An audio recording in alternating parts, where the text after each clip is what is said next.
I began my Wing Chun training with Sifu Leo Au Yeung in Hong Kong. Oh, very cool. And what was it like training with him?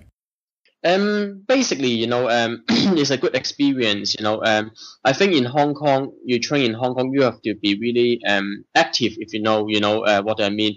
Basically, you have to go forward, to ask Sifu question. Basically, Yip Jun, most of the time he just sit down, and reading newspaper or smoking pipe, But actually, he will keep an eye on you, he secretly, he don't really approach you, sometimes, So when I first start, I learn all my skill, from the senior student, as usual, and then I start to talk to Sifu, Yip Jun Sifu, and end up, I invite him to go to have a tea, together after the class, and also I got a lot of training tips, from him, and it's a good experience, really.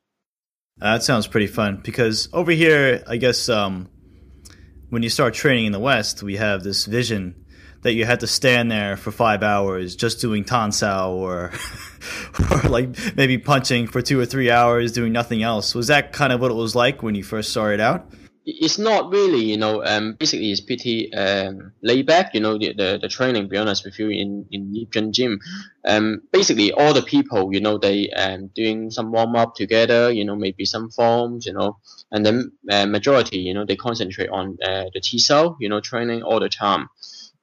So this good thing about it is, you will have a really good Chi Sao sensitivity and understanding of Wing Chun. But on the other hand, you may need to think about, how to use your Wing Chun and in fighting. This is something, later on, in your training, you may need to think about it, and also you may have need to find more experience, from different routes, if you understand what I mean.